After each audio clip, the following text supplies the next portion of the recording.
שלום במרומיו, ויעשה שלום. In Vayakhel, we meet for the second time the man who became the symbol of the artist in Judaism, Bezalel. Then Moses said to the Israelites, "See, the Lord has chosen Bezalel, son of Uri, son of Hur, of the tribe of Judah, and he has filled him with the Spirit of God, with wisdom, understanding, knowledge, and with all kinds of skills, to make artistic designs for work in gold, silver, and bronze, to cut and set stones, to work in wood, and to engage in all kinds of artistic crafts." It would be Bezalel, together with Oholiav, who would make the tabernacle and its furnishings and be celebrated throughout the centuries as the inspired craftsman who used his skills for the greater glory of God. The aesthetic dimension of Judaism has tended to be downplayed, at least until the modern era, for obvious reasons. The Israelites worshipped the invisible God who transcended the universe. Other than the human person, God has no image, even when he revealed himself to the people at Sinai. As Moses told them, "You heard the sound of words but saw no form, there was only a voice." Given the intense connection until around the 18th century between art and religion, image-making was seen by Judaism as potentially idolatrous.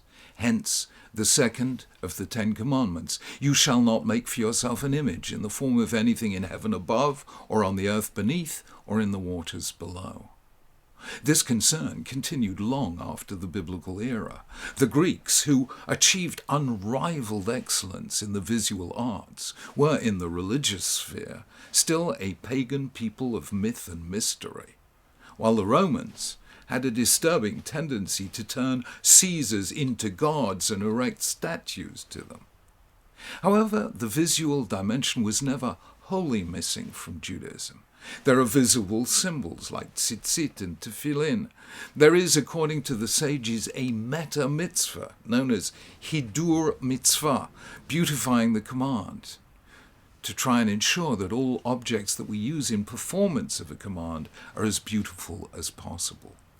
The most significant intrusion of the aesthetic dimension was in the tabernacle itself, its framework and hangings, its furniture, the keruvim, the cherubim above the ark, the menorah, and the vestments of the priests and the high priests. Lechavod uletifaret, for dignity and beauty.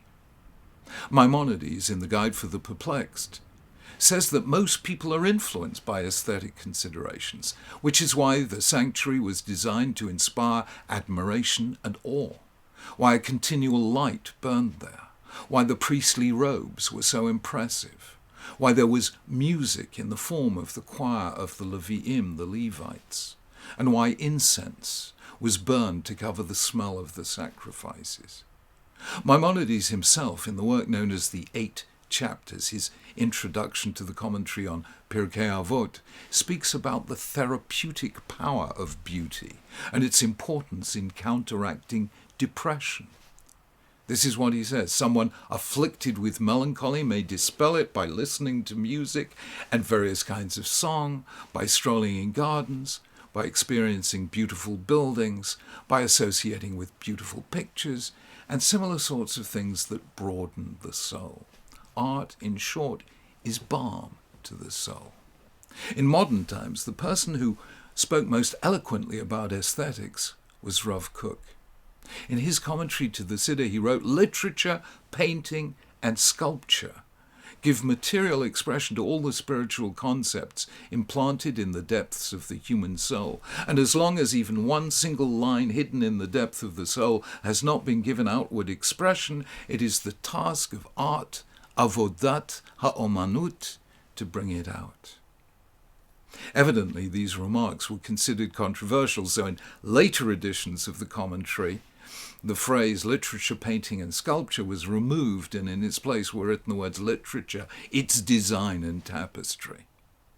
But in any case, the name Bezalel was adopted by the artist Boris Schatz for the School of Arts and Crafts he founded in Israel in 1906. And Rav Kook wrote a touching letter in support of its creation. He saw the renaissance of art in the Holy Land as a symbol of the regeneration of the Jewish people in its own land, landscape, and birthplace. Judaism in the diaspora, he thought, was removed from a natural connection with its historic environment and was inevitably very cerebral and spiritual, even alienated. Only in Israel would an authentic Jewish aesthetic emerge, strengthened by and in turn strengthening Jewish spirituality. Perhaps the most moving of all remarks Rav Kook made about art came in the course of a conversation he had with a Jewish sculptor. When I lived in London, I used to visit the National Gallery, and my favourite pictures were those of Rembrandt. I really think that Rembrandt was a tzaddik. Do you know that when I first saw Rembrandt's works, they reminded me of the rabbinic statement about the creation of light? We are told that when God created light on the first day of creation, as opposed to the natural light of the sun on the fourth day, it was so strong and pellucid that one could see from one end of the world to the other. But God was afraid that the wicked might abuse it. What did he do? He reserved that light for the righteous in the world to come. But now and then there are great men who are blessed and privileged to see it.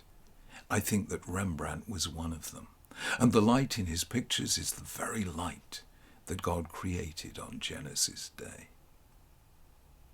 I've often wondered what it was about Rembrandt's paintings that so enthralled the Rav. Rembrandt lived in the Jewish quarter of Amsterdam. He knew Jews and painted them, as well as painting many biblical scenes, though the closeness or otherwise of his connection with Jews has been the subject of controversy. But Rav Kook's admiration for the artist had, I suspect, nothing to do with this, and everything to do with the light Rembrandt saw in the faces of ordinary people, without any attempt to beautify them. His work let us see the transcendental quality of the human, the only thing in the universe on which God set his image. Art, in Hebrew, omanut, has a semantic connection with emunah, faith or faithfulness. A true artist is faithful to his materials and the task, teaching us, as William Blake said, to see a world in a grain of sand and heaven in a wild flower. Hold infinity in the palm of your hand and eternity in an hour. The name Betzalel means in the shadow of God. Art is the shadow cast by the radiance of God that suffuses all things. The world is charged with the grandeur of God. It will flame out like shining from shook foil. And as Goethe said, where there is much light, the shadow is deep. When art lets us see the wonder of creation as God's work, and the human person as God's image, it becomes a powerful part of the religious life with one proviso. The Greeks believed in the holiness of beauty. Jews believed in the beauty of holiness, Hadrat Kodesh. Art is, in Judaism, not for art's sake, but art as a disclosure of the ultimate artistry of the Creator. That is how omanut enhances emunah, how art adds wonder to faith. Shabbat Shalom.